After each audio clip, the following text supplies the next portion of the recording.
pasal 20 ayat 1 sampai dengan 10, mari kita lihat tentang kebangkitan Yesus. Keempat Injil, Matius, Markus, Lukas, semuanya menulis tentang cerita tentang kebangkitan. Bahkan Yohanes pun menulis tentang cerita kebangkitan. Jadi empat Injil ini, cara mereka memandang itu, melihat dan menuliskannya berbeda-beda, dan tidak ada yang salah. Jangan nanti kita pikir, loh, di kitab Matius kok katanya begini, di kitab Injil kok katanya begitu, atau kitab yang lain. Tapi Yohanes ini menekankan tentang Yesus adalah anak Allah yang hidup. Nah, mari kita lihat tentang apa yang dituliskan oleh Yohanes. Pada hari pertama minggu itu, pada hari keberapa? Hari pertama. Makanya ini pernah menjadi perdebatan. Hari pertama itu hari apa? Hari Minggu. Makanya kalau Allah menciptakan pada hari pertama itu hari apa? Kalau kalender Romawi ya, kalender apa kalender kita? Masehi. Kalender Masehi itu hari Minggu adalah hari yang pertama, dan hari ketujuh itu adalah hari Sabtu. Sabat itu adalah Sabtu. Itu memang benar. Jadi kalau kita memang berbicara dengan saudara-saudara kita yang beribadah pada hari Sabat, mereka mengatakan kalian itu nggak sah.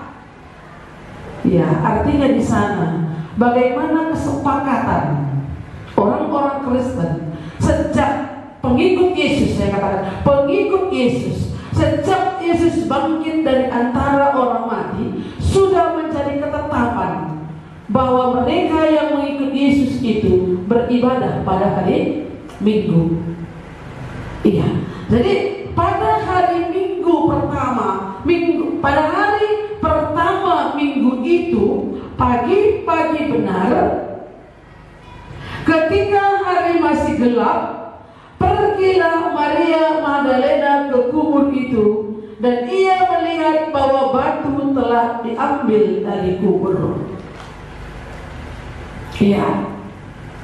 Kalau ada orang yang kehilangan, ya, pasti dia galau, ada ketakutan, ada resah, itu pasti terjadi. Apalagi orang yang hilang ataupun yang meninggal itu adalah orang yang dekat dengan kita, orang yang kita kasihi. Nah, kebiasaan bagi orang-orang Yahudi menurut budaya mereka, bahwa setelah mereka dikuburkan, biasanya itu mereka akan menaburi kuburan itu dengan rempah-rempah, dengan wangi-wangian. Makanya hari ini budaya itu masih ada kita buat. Ya, sekalipun bukan minyak kita buat di situ rempah-rempah, tapi orang membawa bunga ke sana.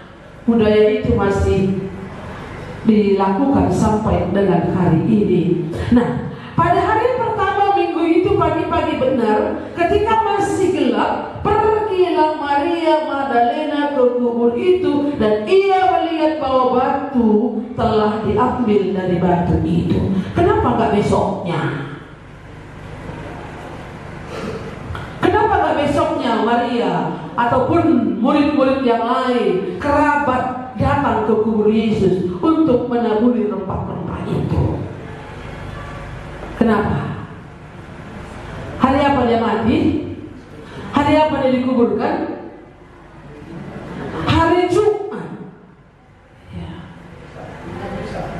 Hari Sabtu itu Sabat. Makanya waktu Yesus itu ketika dianggap itu dia masih bernyawa, maka ditombak dia supaya cepat-cepat mati.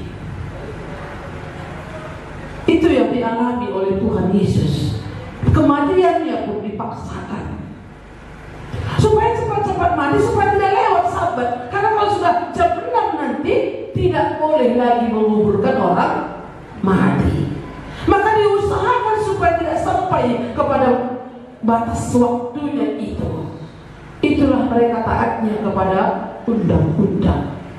Nah, Bapak Ibu saudara-saudara yang dikasihi oleh Tuhan, makanya hari Minggu ini Maria, Yohanes mencatat Maria, tapi ada juga yang lain. Maria ataupun Maria yang lain, atau perempuan-perempuan yang lain yang ikut mau datang ke kubur Yesus untuk meminyaki kuburan Yesus, untuk memberi rempah-rempah, untuk memberi wangi-wangian di sana. Nah, jadi waktu itu apa yang terjadi di sana?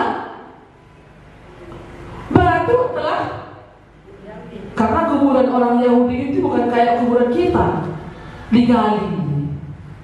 Tapi memang ada satu tempat misalnya seperti goa di sana, terus di dalam itu ada tempat-tempat tertentu dia dimasukkan ke dalam. Hari ini juga ada orang yang sudah membuat seperti itu, peti dimasukkan ke dalam. Tapi ini enggak begitu. Mereka memang ada bentuknya di sana, namanya dimasukkan ke dalam, lalu ditutup dengan batu. Bukan hanya cuma batu, tapi kalau waktu itu, kalau secara kita baca ini, bahwa batu itu bukan hanya tutup, bukan hanya begitu, tapi ini disegel. Iya, mereka berjaga-jaga supaya nanti tidak ada yang mau mengambil mayat itu. Nah, Bapak Ibu saudara-saudara yang dikasihi oleh Tuhan Yesus, waktu Maria datang ke kubur itu, dia sudah mendapati batu itu sudah tidak ada lagi di situ, sudah terguling, telah diambil dari kubur. Ini yang dikatakan, tak terguling atau diambil, kita nggak jelas tahu. Tapi yang jelas tidak ada lagi di situ. Kuburan itu sudah terbuka. Ibarat gua tadi begitu, pintunya di sana, kubur sudah terbuka. Nah, ia berlari-lari mendapatkan Simon Petrus dan murid yang lain yang dikasihi itu Yesus, dan berkata kepada mereka, Tuhan, telah diambil orang dari kuburnya, dan kami tidak tahu di mana ia diletakkan. Berarti Maria Magdalena pergi ke kubur itu bukan sendirian, karena dia katakan apa? Kami tidak melihat. Iya, kami tidak tahu di mana ia diletakkan. Kira-kira bagaimana menurut perasaan mereka kalau begitu? Bagaimana perasaan mereka?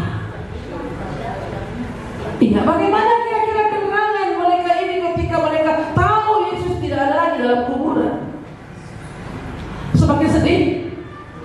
Kalau kamu keluarga misalnya talang kuburan dapat tidur, amin nanti kita katakan bahwa itu cuma mayat, hilang pula mayat dari kuburan, gimana kira-kira perasaan saudara? Hah? Sedih, tambah kesedihan itu, tambah kehancuran itu. Iya. Kenapa sedih? Ya, lahan rezeki adalah kalau disetepan terus bagaimana kira-kira? Busuk juga. Inilah yang main ini perasaan ini. Ya. Perasaan kita ini loh. Perasaan ini ngeri ya, ngeri ya, ngeri perasaan ini. Kalau perasaan ini sudah diganggu, ini bisa rusak semuanya ini. Mau masak pun tadi, apa ada seorang ibu berkata begini, aku memang kalau dimarahi aku buyar semua, buyar, nggak tahu lagi buat apa. Kalau pun tadi masak rendang di sana, rendangnya mungkin bisa nggak digarami, ataupun rendangnya masih alot. Iya. Enggak lagi serius, ini ngeri perasaan ini loh. Bagaimana perasaan Maria, ibu Yesus, secara manusia, anak yang dia kandung, anak yang dia lahirkan, ketika disalib, ketika dipukuli, ketika dirajam pun, dia sudah sangat meyakinkan dalam hatinya ini sama manusianya. Lalu kemudian dikuburkan, dan kuburnya mayatnya pun diambil orang. Itu sangat-sangat menghancurkan daripada diri mereka. Nah, ia berlari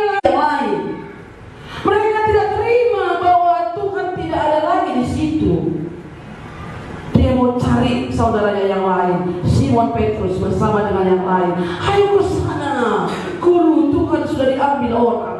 Kan gitu kira-kira ini ya. Iya, maka berangkatlah Petrus dan murid yang lain ke kubur. Keduanya berlari bersama-sama, tapi murid yang lain itu berlari lebih cepat daripada Petrus, sehingga lebih dahulu sampai ke kubur. Ia menjenguk ke dalam dan melihat kain kafan terletak di tanah, tetapi ia tidak masuk ke dalam. Maka datanglah Simon Petrus juga menyusul dia dan masuk ke dalam kubur itu. Ia melihat kain kafan terletak di tanah, sedang kain peluh yang tadinya ada di kepala Yesus tidak terletak dekat kain kafan itu, tapi agak di samping di tempat yang lain dan sudah tergulung. Maka masuklah juga murid yang lain yang lebih dahulu sampai di kubur itu, dan ia melihatnya dan percaya. Sebab selama itu mereka belum mengerti kitab suci yang mengatakan bahwa ia harus bangkit dari antara orang mati. Lalu pulanglah kedua murid itu ke rumah. Nah, Bapak Ibu saudara-saudara yang dikasihi Tuhan, ketika saya masih kecil, kami pernah rumah kami dimasuki maling. Saya ingat itu masih kelas 5 SD. Dulu kami jualan, lalu itu tempat uang kami itu di keranjang. Itu ada langit-langit ataupun apa namanya itu ya, rusuknya itu ataupun kasonya itu dibuat di sini, tiang di atas, lalu dia bikin kawat, digantunglah di situ cantolannya begini ya, gini cantolannya kawat ini ke atas, jadi ada cantolannya begini, di situ letakkan keranjang itu tempat uang. Nah, waktu maling masuk, enggak diambilnya uang itu saja. Terlalu lama lah kalau maling ambil dulu uangnya ya, langsung keranjang-keranjangnya. Itu kalau maling, nggak mungkin itu diambilnya uangnya, dilipatnya dulu, dihitungnya berapa, lalu dikantonginya, lalu letakkannya keranjangnya di sini. Nggak gitu cara maling, iya kan? Nggak gitu cara maling kan? Iya. Kami dapat waktu itu barang-barang itu, ada ikan kaleng, ada susu, ada rokok, dimasukkan ke dalam goni. Karena kami kemudian dapat waktu itu. Enggak dibuat susu dulu, terlalu lama. Maka nggak mungkin mayat Yesus itu diambil maling. Tidak mungkin mayat Yesus itu dicuri. Kalau dicuri nggak mungkin kain apanya ini sempat dia membukanya dulu kan gitu ya. Kalau misalnya dia inilah kan masih ingat ya. Kita mengerti bagaimana orang Yahudi dikuburkan di kapani seperti saudara kita. Ya, mereka dikapani semua tubuhnya itu, di kepalanya itu semuanya dikapani. Dikasih kapas, dikasih bedak-bedak, dikapani, dikasih minyak wangi, dikapani dia semuanya. Dan kain kapannya itu bukan 3 lembar, tapi bagaimana? Satu itu diikat-ikat diterus. Jadi nggak sempat kalau maling itu, kalau dia dicuri oleh maling atau orang-orang jahat atau yang lain itu, nggak sempat dibuka dulu beginilah, buka lagi di kepalanya, lipat lagi tergulung di situ, nggak itu. Tapi benar-benarlah memang dia bangkit dari antara orang mati. Dia dibangkitkan oleh Allah sesuai dengan apa yang pernah dia katakan. Satu yang saya lihat tentang murid-murid ini, murid-murid ini sudah cukup lama ikut Tuhan. 3,5 tahun mereka ikut Tuhan. Tapi mereka tidak mengenal kitab suci. Mereka tidak mengerti apa yang dikatakan Yesus sebelum dia disalibkan. Anak manusia akan menderita. Kawanan domba itu akan bercerai-berai. Anak manusia akan diserahkan, dan kawanan domba itu akan bercerai-berai. Sempat juga waktu itu Petrus bilang apa? Aku tidak mengenal dia. Aku gak kenal siapa dia. Mereka tidak mengerti apa yang dikatakan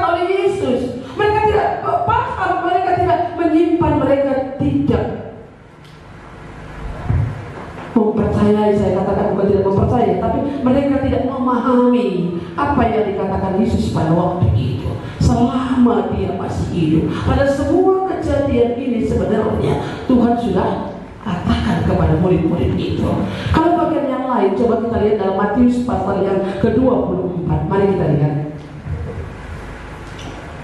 Jelas sekali dikatakan di sana. Matius jelas mencatat. Ayat yang ke-5. Mari kita lihat. Mereka sangat ketakutan dan menundukkan kepala. Tetapi kedua orang itu berkata kepada mereka, "Mengapa kamu mencari Dia yang hidup di antara orang mati? Ia tidak ada di sini. Ia telah bangkit. Ingatlah apa yang dikatakannya kepada kamu ketika Ia masih di Galilea." Ketika Dia masih di Galilea, Dia berkata kepada murid-murid ini bahwa Dia akan dikuburkan, bahwa Ia akan mati, bahwa Ia akan dikuburkan, bahwa Ia akan bangkit pada hari yang ketiga. Ya. Aku akan meruntuhkan bait Allah ini, dan pada hari yang ketiga aku akan membangunnya kembali. Itu kata Tuhan Yesus. Artinya di sana yang dimasukkan adalah dirinya sendiri. Dia bangkit dari antara orang mati. Tapi mereka tidak paham. Kadang-kadang kalau sudah ngomong Tuhan tak kita paham. Kuntah begini, kan gitu ya. Tahu aku semuanya itu, gak usah lagi kau bilang. Memang kalau sudah tua kita ini, apa katanya, umur manusia 70 tahun, kalaupun kuat 80 tahun. Kesusahan dan penderitaan itulah yang menjadi bagiannya. Ayam-ayam Nabi Israel kuntah gena mukrinena. Iya kan? Sudah tahu? Tapi ketika kita menjalaninya, melewatinya itu, apa yang harus kita rasakan? Apa yang kita bilang? Dan saya tidak siap untuk melewati itu. Sama seperti murid-murid ini tadi. Dan apa yang terjadi dengan murid-murid ini bukan berarti maka bagi aku bunda ini bagaimana mereka murid-murid. Bukan begitu alasan kita. Tapi inilah mari kita belajar di situ. Apakah kita sudah paham apa yang dikatakan oleh Tuhan Yesus? Dia sudah menceritakannya, sudah mengatakannya bahwa Ia akan bangkit pada hari yang ketiga. Tapi mereka tidak percaya. Bahkan bagian yang lain mencatat di sana bahwa guru Tuhan sudah diambil orang, sudah dicuri. Di mana pengertian mereka? Oh, tapi ini bagaimana? Iya, ini kita harus belajar. Lalu kemudian ketika malaikat Tuhan itu berkata, maka teringatlah mereka kembali dari kubur. Mereka menceritakan semuanya itu kepada ke-11 murid itu dan kepada semua saudara yang lain. Perempuan-perempuan itu ialah Maria dari Magdala, dan Yohana, dan Maria ibu Yakobus, dan perempuan-perempuan lain yang bersama-sama dengan mereka memberitahukannya kepada rasul-rasul. Tapi bagi mereka perkataan-perkataan itu seakan-akan omong kosong, dan mereka tidak percaya kepada perempuan-perempuan itu. Mereka tidak percaya kepada perempuan-perempuan itu. Oleh sebab itu Petrus kembali lari ke sana untuk menyaksikan, untuk melihat apa yang terjadi. Kubur kosong, pintu sudah terbuka, mayat Yesus tidak ada lagi di situ. Tapi mereka kembali mengingat bahwa ini sudah pernah dikatakannya, Ia mendahului kamu ke Galilea. Jadi yang dimaksudkan di sini adalah bagaimana Ia mendahului kamu ke Galilea.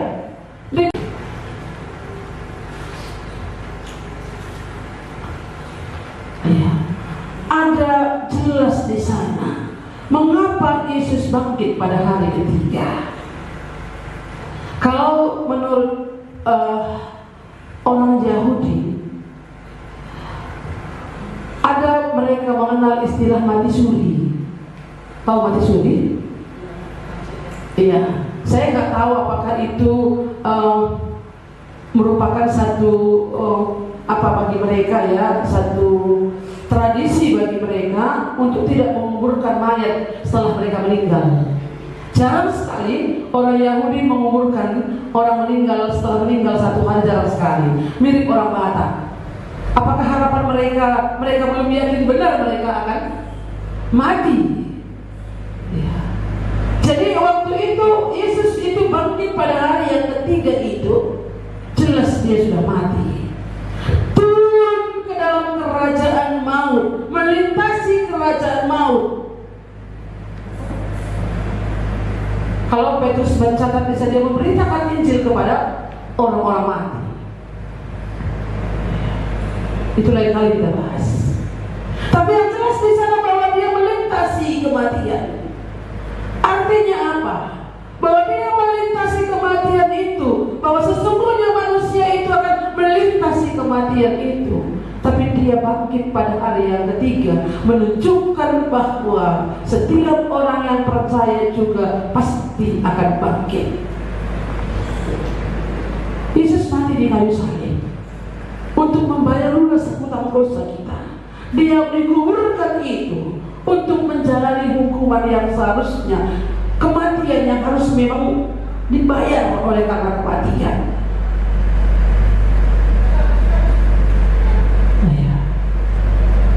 Kalau kita mengingat kembali, ini salah satu nubuatan daripada nubuatan daripada apa yang pernah Tuhan katakan kepada Nabi Yunus ya. Coba kita sedikit lihat itu dari Matius pasal 12. Coba kita lihat Matius 12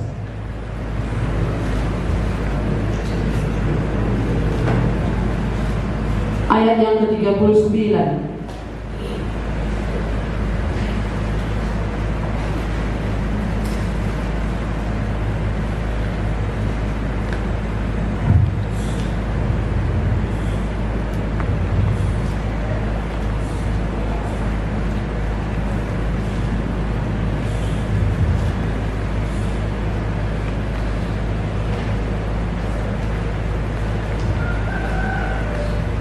Ya, saya akan bacakan. Di situ waktu itu ada satu percakapan ya antara orang-orang Farisi dan ahli Taurat dengan Tuhan Yesus.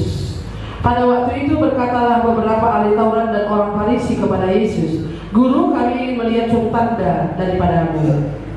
Tetapi jawabnya kepada mereka, "Angkatan yang jahat dan tidak setia ini menuntut suatu tanda, tetapi kepada mereka tidak akan diberikan tanda selain tanda Nabi Yunus.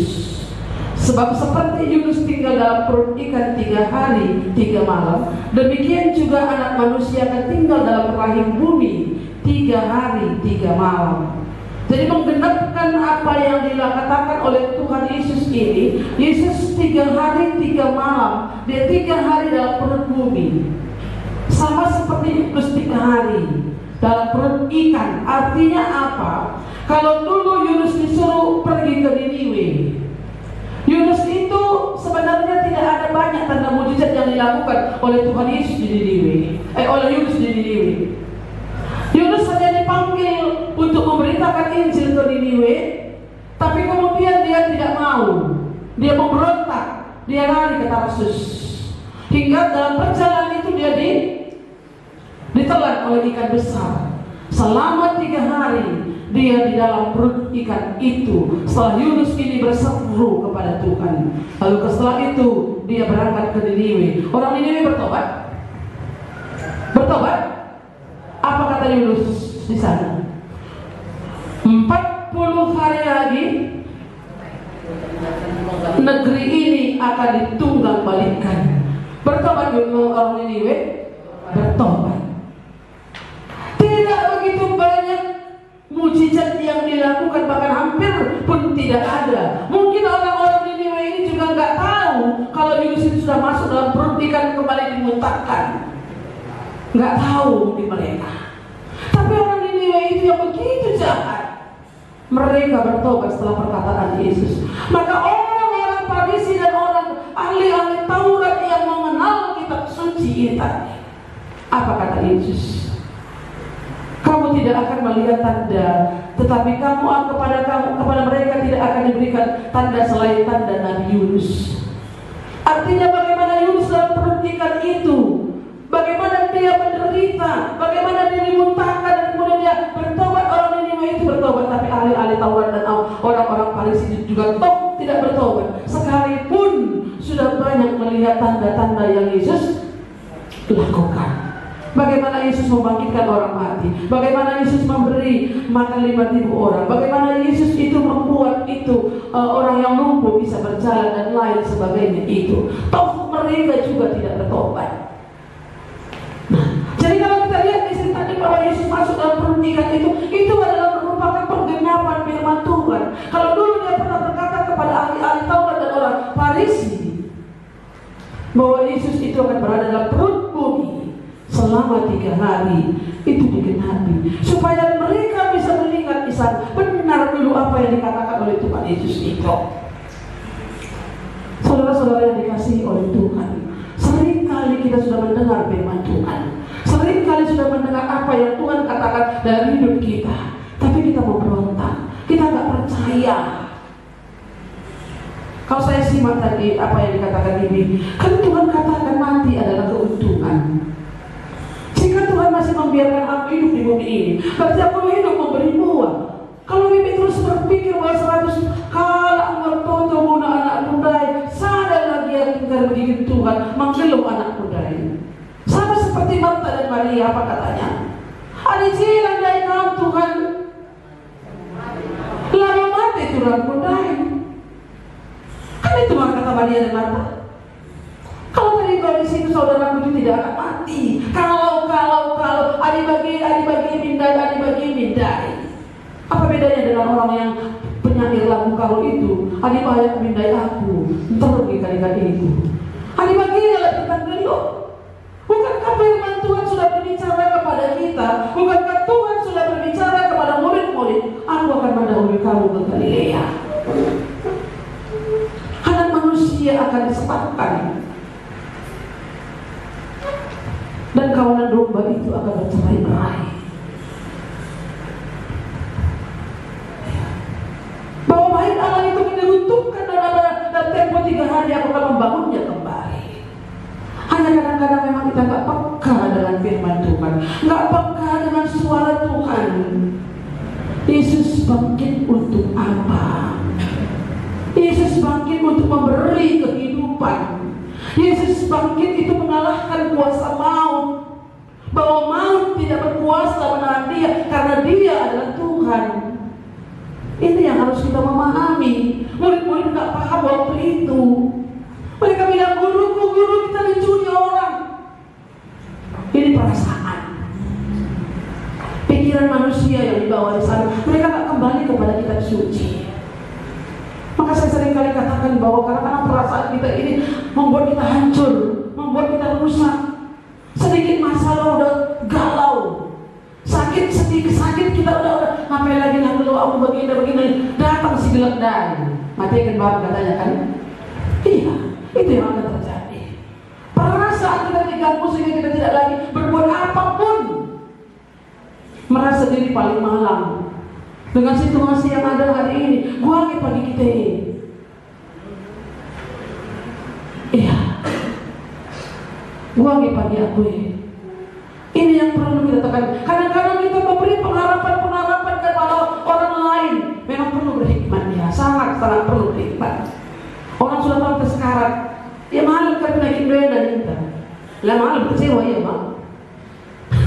Kan gitu. Ya lebih mustahil Tuhan memang benar. Bukankah kalau memang dia tidak sembuh pun sembuh total, itu sudah disembuhkan oleh Tuhan. Sembuh penyakitnya, tidak ada lagi penyakitnya. Dia sudah bersama-sama dengan Tuhan di surga. Kenapa kita sedih kali? Wajar kalau kita sudah lama bersama, tapi jangan rusak perasaan kita ini. Jangan hancur kita. Tuhan Allah yang berkuasa di bumi dan di surga.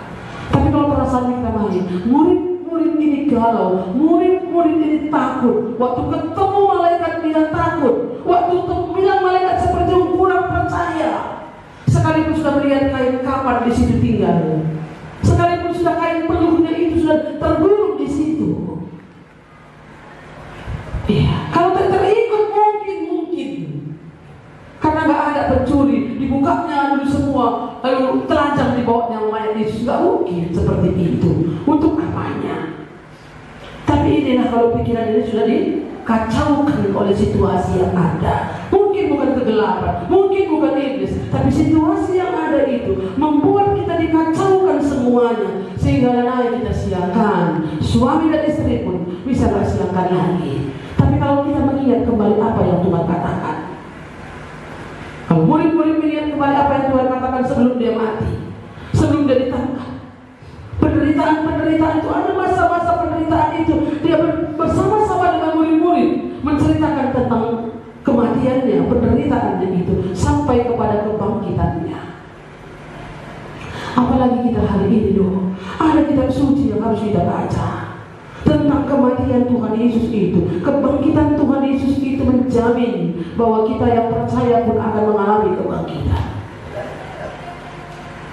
Kepada jemaat di Tesalonika itu kan disampaikan oleh Paulus ya, aku mau apa katanya ya, saya kok lupa, bahwa Tuhan Yesus berkata begini, dia tidak mau supaya orang-orang tidak mengerti akan tentang kematian. Iya kan, ada itu ya, bahwa orang-orang yang mati itu akan mengalami kehidupan kembali. Saya lupa di mana tertulis. Tapi salah satu Alkitab yang bisa, ini yang kita perlu pegang firman Tuhan. Jadi Yesus bangkit dari antara orang mati itu adalah suatu kemenangan bagi setiap orang yang percaya kepadanya. Makanya rayakan. Yesus rayakan, dia bangkit dan dia hidup. Itu sepatutnya kita syukuri bahwa Allah kita itu bukan Allah yang mati, tapi Allah kita itu, Yesusku itu adalah Yesus yang hidup, dan dia tidak mati lagi. Ada banyak nabi, ada banyak orang-orang tertentu, tokoh-tokoh tertentu mati, dia hidup lagi. Lazarus mati, dikuburkan sudah berapa hari? 4 hari. Bangkit, hidup, masih hidup terus sampai hari ini? Tidak, dia mati lagi. Iya, dia bukan Tuhan, tapi Yesus adalah Tuhan. Turun ke dalam kerajaan maut, tapi kerajaan maut itu, kuasa maut itu tidak dapat menahan dia dalam kematian itu, karena dia adalah Tuhan. Yesus kau bangkit karena dia adalah Tuhan. Makanya harus bersyukur punya Yesus, punya Allah seperti Yesus Tuhan kau itu. Dia sudah bangkit dari antara orang mati. Kebangkitannya itu memberikan pengharapan bagi setiap orang yang percaya kepadanya. Kebangkitan Tuhan Yesus itu memberikan pengharapan. Selain daripada menjamin bahwa kita juga akan dibangkitkan, maka itu juga memberi pengharapan bagi kita bahwa satu saat nanti kita akan mengalami tubuh kebangkitan. Tubuh kebangkitan seperti apa? Tubuh kebangkitan seperti tubuh Yesus yang dibangkitkan itu. Manusia mati dikuburkan, dan satu saat akan mengalami kebangkitan pada hari Yesus datang untuk kedua kalinya. Maka kita semuanya itu akan dibangkitkan kembali. Dari mana kita dibangkitkan? Dari kuburan. Kalau memang kita dikuburkan, dihidupkan mungkin lewat laut atau dari laut pun akan bangkit. Maka saya berpikir dulu gitu ya, ada bolang saya sempat ayani. Dia sempat terima Tuhan Yesus, sekalipun kematiannya cara saudara sepupu waktu itu. Tapi saya yakin dia bangkit nanti dari kuburan di mana orang-orang itu dikuburkan. Kebangkitan itu ada. Bapak Ibu saudara-saudari, pengharapan kita, orang-orang yang percaya bangkit untuk menerima hidup yang kekal selama-lamanya. Tapi dia akan mengalami kehidupan. Seperti yang Paulus katakan, mati itu untung bagiku, karena aku dia bersama-sama dengan Kristus. Tapi jika engkau memberikan kesempatan bagiku untuk hidup di bumi ini, berarti aku harus memberi buah. Jadi Jadi kadang-kadang kita kalau bilang mati itu kan sedih kali ya. Mati seluruh wajar. Tapi nggak akan berlarut-larut, nggak akan bertahun-tahun, nggak akan langsung membuat kita ini pingsan dari semuanya, tidak.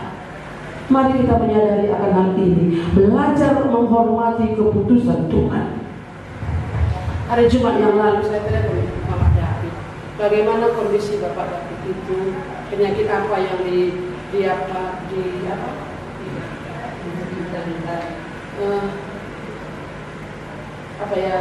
Bagi menurut hasil pemeriksaan itu apa penyakitnya begitu ya? Ya benar, memang penyakit itu tumor di tulang belakang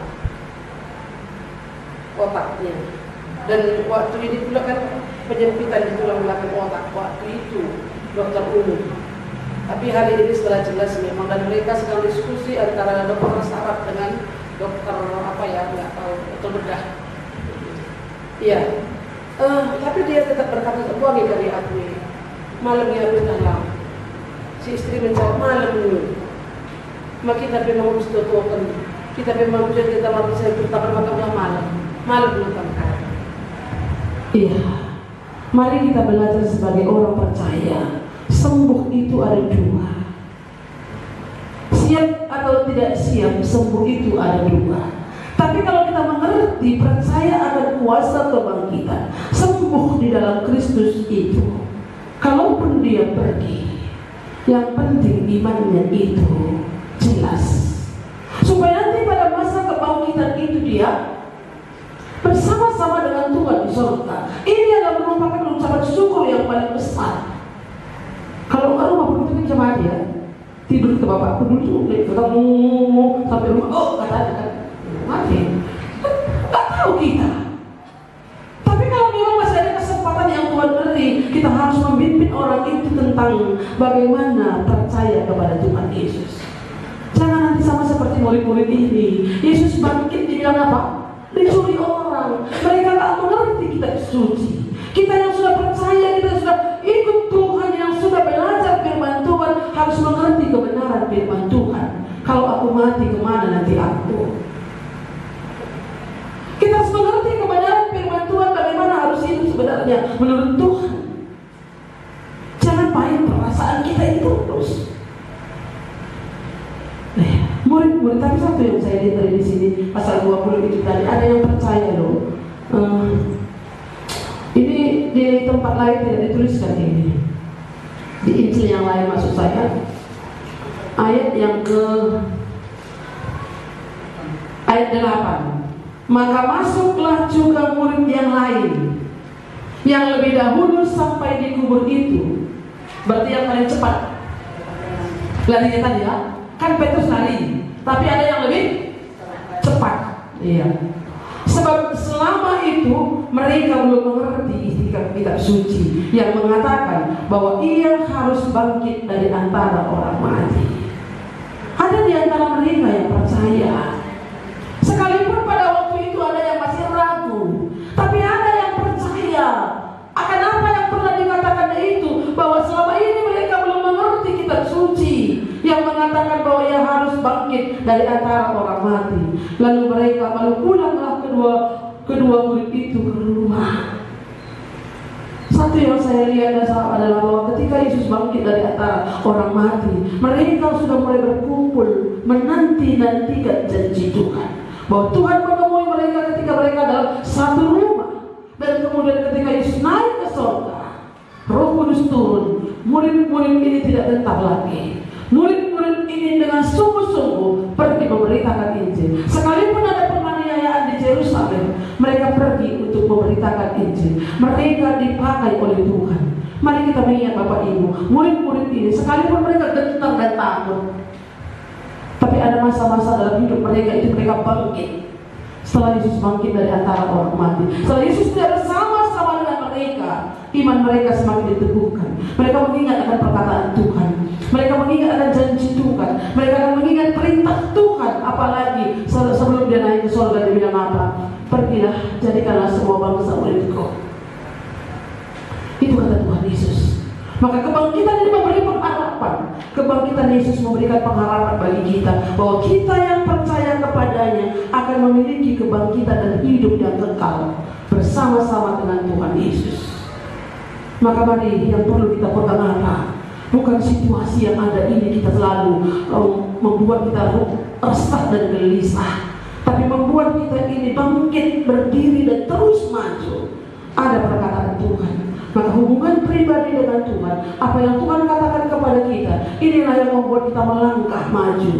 Apakah itu kita mencari jodoh, apa kita mencari pekerjaan, apa kita sedang mengerjakan pekerjaan kita, mari memandang kepada Tuhan yang sudah bangkit, yang memberikan kemenangan bagi kita, yang memberikan kemenangan demi kemenangan.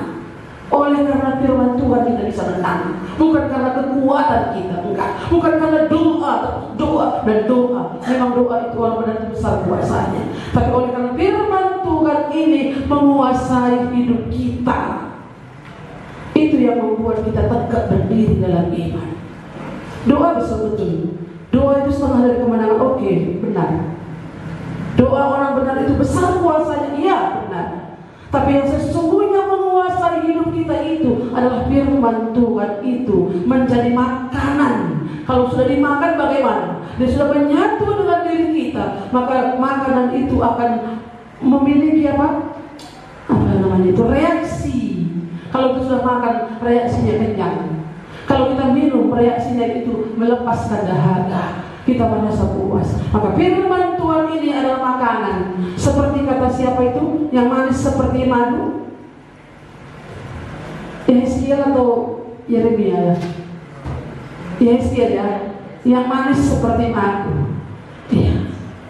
Jadi Bapak Ibu saudara-saudara yang dikasihi Tuhan, murid-murid pada waktu itu 3,5 tahun bersama dengan Tuhan belum cukup, tapi kebangkitan Tuhan Yesus membuat mereka bangkit. Kita sudah berapa tahun mengikut Tuhan, dan kita sudah melihat dan kita sudah mengerti akan kebangkitannya. Kita mengerti akan kematiannya. Kalau Tuhan Yesus tidak bangkit dari antara orang mati, maka sia-sialah akan kematiannya itu. Maka sia-sialah kamu menjadi percaya kalau dia tidak bangkit dari antara orang mati. Tapi kalau dia tidak mati, bagaimana dia bangkit dari antara orang mati? Dan kalau dia tidak lahir, bagaimana dia juga mati? Maka lahir, datang dari surga ke dalam dunia, mati di kayu salib, kemudian bangkit dari antara orang mati, naik ke surga, adalah merupakan benang merah yang tidak bisa diputuskan. Yesus datang menemui kita. Yesus menyatakan dirinya. Yesus memperkenalkan dirinya dengan segala caranya. Yesus menunjukkan karyanya, menyelesaikan tugasnya untuk menyelamatkan saudara dan saya. Dan kita sudah mengerti, belajar lewat firman Tuhan hari ini, sekalipun aku tidak ada waktu itu. Tapi oleh karena anugerah Allah, saya bisa percaya akan kebenaran firman Tuhan yang Tuhan berikan kepada saya lewat hamba-Nya. Lewat bacaan firman Tuhan membuat saya beriman kepada Yesus itu yang mati di kayu salib itu dan bangkit untuk memberikan kebangkitan, untuk memberikan kehidupan kepada saya. Apakah kita mengalami hal yang sama? Bapak Ibu saudara-saudara yang dikasihi oleh Tuhan, hidup kekristenan itu bukan hanya pengharapan kita yang tercendung di eda rencah. Itu katanya ya. Apa bahasa kamu itu? Adikala pengharapan dari Kristus tercendung di eda rencah. Iya maksudnya.